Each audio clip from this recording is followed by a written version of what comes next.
আসসালামু আলাইকুম। বর্নেক্স নিউজ বাংলা অধিবেশন প্রবাহতে আপনাদের স্বাগত। আজ লন্ডন স্টুডিও থেকে আছি আমি ইভা রহমান, আর ঢাকায় আমার সাথে রয়েছেন রাফি আলম। চলুন শুরু করি আজকের গুরুত্বপূর্ণ সংবাদ।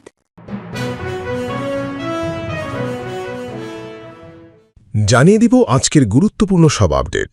আন্তর্জাতিক সংবাদ প্রথমেই জানিয়ে দিব, ইরানকে শুধু এটুকুই করতে হবে, বলতে হবে আমরা আত্মসমর্পণ করলাম, বলেছেন ট্রাম্প।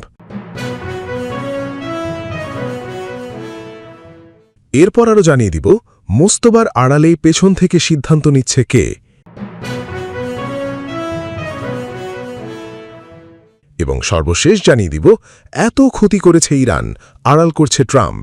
শুনছিলেন সংবাদ শিরোনাম, এখন বিস্তারিত। তবে তার আগে অনুরোধ থাকবে, এই ভিডিওটিতে একটি লাইক, কমেন্ট এবং চ্যানেলটি সাবস্ক্রাইব করে জানিয়ে দিন কোন জেলা থেকে বা কোথা থেকে আপনি আমাদের এই ভিডিওটি দেখছেন এবং শুনছেন।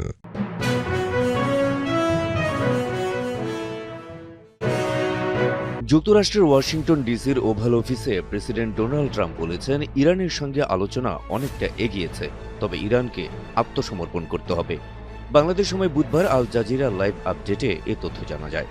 মার্কিন প্রেসিডেন্ট বলেন, প্রশ্ন হলো ইরান যথেষ্ট অগ্রসর হবে কিনা, তাদের পারমাণবিক অস্ত্র থাকবে কিনা, এই বিষয়ে একমত না হলে কখনোই কোনো চুক্তি হবে না। ট্রাম্প আরও বলেন, ইরানকে হার মানতে হবে, তাদের শুধু এটুকুই করতে হবে, শুধু বলতে হবে আমরা আত্মসমর্পণ করলাম। এর আগে ইরানের দেওয়া শান্তি প্রস্তাব প্রত্যাখ্যান করেন প্রেসিডেন্ট ডোনাল্ড ট্রাম্প। সংবাদ মাধ্যম এক্সিউজকে দেওয়া সাক্ষাৎকারে তিনি বলেন, তেহরান একটি নতুন পারমাণবিক চুক্তিতে সম্মত না হওয়া পর্যন্ত দেশটির বন্দরগুলোতে মার্কিন সামরিক অবরোধ অব্যাহত থাকবে। ট্রাম্প বলেন, বোমাবর্ষণের চেয়ে এই অবরোধ কিছুটা বেশি কার্যকর। ইরান বর্তমানে শ্বাসরুদ্ধকর অবস্থায় আছে ও সামনে তাদের জন্য পরিস্থিতি আরও খারাপ হবে। তিনি পুনরুল্লেখ করেন, ইরানকে কোনোভাবেই পারমাণবিক অস্ত্র তৈরি করতে দেওয়া হবে না। চলতি সপ্তাহে ইরান যুদ্ধ শেষ করে কৌশলগতভাবে গুরুত্বপূর্ণ হরমুজ প্রণালী পুনরায় খুলে দেওয়ার প্রস্তাব দিয়েছিল।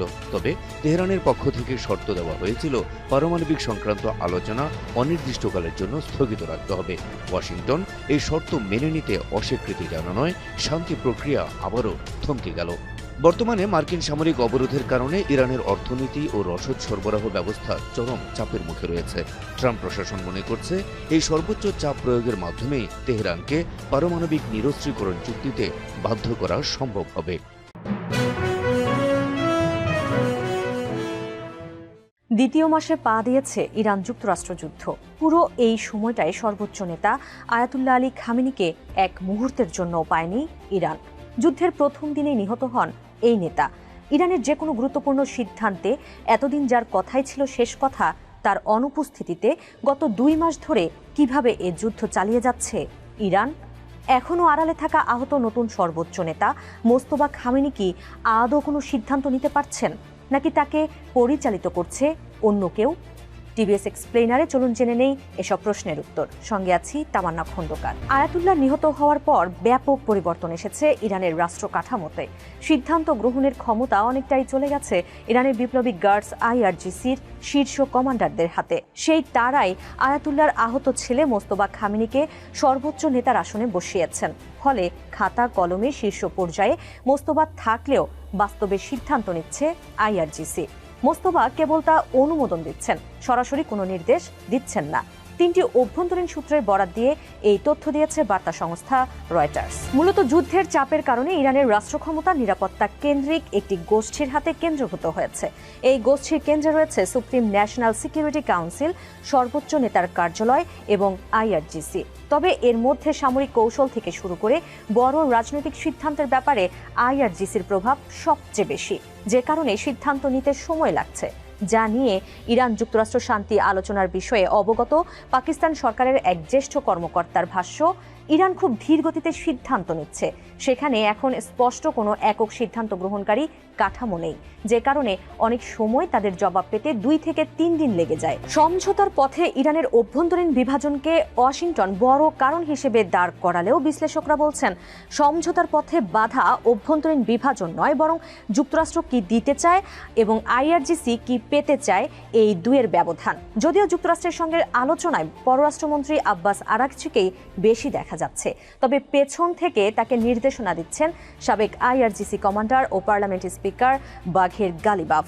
সেই সঙ্গে আইআরজিসির কমান্ডার আহমদ বাহিদিও গুরুত্বপূর্ণ ভূমিকা রাখছেন, কেননা যুদ্ধবিরতির সিদ্ধান্ত তিনিই নিয়েছিলেন। পাকিস্তান ও দুজন ইরানি সূত্রের বরাত দিয়ে রয়টার্স এমন খবর জানালেও এ ব্যাপারে কোনো মন্তব্য করেনি ইরানের পররাষ্ট্র মন্ত্রণালয়।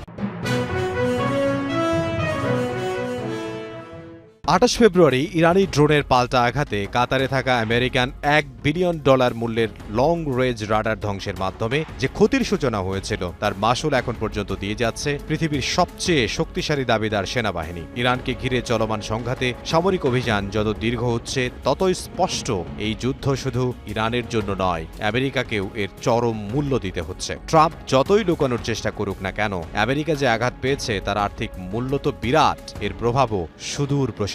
একটা প্রশ্ন আরো জোরে উঠছে, এই যুদ্ধের দাম কে দিচ্ছে আর কতটা দিচ্ছে আমেরিকা? অফিশিয়াল ব্রিফিং এ আমেরিকা ক্ষতির সংখ্যা সীমিত দেখানো হলেও বিভিন্ন আন্তর্জাতিক রিপোর্ট বলছে বাস্তবে ক্ষয়ক্ষতির পরিমাণ এতটা কম না যতটা ট্রাম্প ফাঁকা বলি ওড়াচ্ছেন। বিশ্লেষকদের মতে যুদ্ধের আর্থিক ক্ষতির দিক থেকেও দুই পক্ষই বড় চাপের মধ্যে রয়েছে। মার্কিন সামরিক অবকাঠামো, জরুরি অপারেশন ও ক্ষতিগ্রস্ত সরঞ্জাম মেরামতে প্রায় $2.9 বিলিয়ন ক্ষতির হিসেব পাওয়া গেছে। এছাড়া যুদ্ধে মোট খরচ ছাপিয়ে গেছে $33 বিলিয়ন। বিভিন্ন বিশ্লেষণে বলা হয়েছে এই যুদ্ধ যুক্তরাষ্ট্রের অর্থনীতিতে সর্বোচ্চ $210 বিলিয়ন পর্যন্ত ক্ষতির কারণ হতে পারে। যুদ্ধের ক্যাজুয়ালিটি রিপোর্ট নিয়েও বিতর্ক রয়েছে। সামাজিক যোগাযোগ মাধ্যমে মার্কিন সৈন্যদের আহত হওয়া, নিহত হওয়ার সংখ্যা প্রকাশ পাচ্ছে, তা পেন্টাগনের প্রকাশ করা আনুষ্ঠানিক রিপোর্ট থেকে অনেক বেশি। অনেকের অভিযোগ United states department of defence প্রকৃত তথ্য গোপন করছে। সবচেয়ে বড় প্রশ্ন, এই যুদ্ধে আমেরিকা কতজন সেনা হারিয়েছে? পেন্টাগনের আনুষ্ঠানিক হিসেব অনুযায়ী এখন পর্যন্ত 13 জন মার্কিন সেনা নিহত হয়েছেন। নিহতদের মধ্যে রয়েছে আর্মি, এয়ারফোর্স ও ন্যাশনাল গার্ডের সদস্যরা। তবে সব মৃত্যুর কারণ এক নয়। কিছু সেনা সরাসরি ইরানি হামলায় নিহত হয়েছেন, আবার কিছু ঘটনাকে নন হস্টাইল ইনসিডেন্ট বা যুদ্ধক্ষেত্রের বাইরের দুর্ঘটনা হিসেবে উল্লেখ করেছে আমেরিকা। কিন্তু এখানেই শুরু হয়েছে বিতর্ক। বিকল্প স্বাধীন কিছু প্রতিবেদনে দাবি করা হচ্ছে প্রকৃত নিহতের সংখ্যা 13 থেকে 15-র মধ্যে হতে পারে। অর্থাৎ অফিশিয়াল সংখ্যা আর বিকল্প দাবির মধ্যে এখনো রয়ে গেছে প্রশ্নের জায়গা। পেন্টাগনের সরকারি হিসেব অনুযায়ী এখন পর্যন্ত 400-র বেশি মার্কিন সেনা আহত হয়েছেন। এর মধ্যে সবচেয়ে বেশি আহত হয়েছে আর্মির 271 জন সদস্য। এছাড়া নেভির 64 জন, মেরিন কর্পসের 19 জন এবং এয়ারফোর্সের 46 জন সদস্য আহত হয়েছেন। কিন্তু এখানেও রয়েছে বিতর্ক। স্বাধীন কিছু রিপোর্ট বলছে প্রকৃত আহতের সংখ্যা 500 থেকে 750-এর মধ্যে হতে পারে, কারণ অনেক ক্ষেত্রে ব্লাস্ট ইনজুরি, শার্পনেল ওন্ড এবং ট্রমাটিক ব্রেইন ইনজুরির মতো জটিল আঘাতগুলোকে প্রাথমিক রিপোর্টে পুরোপুরি উঠে আসেনি এমন অভিযোগ রয়েছে। অর্থাৎ সরকারি সংখ্যা যেখানে 400-র কথা বলছে, বিকল্প বিশ্লেষণ সেখানে আরও বড় ক্ষতির ইঙ্গিত দিচ্ছে।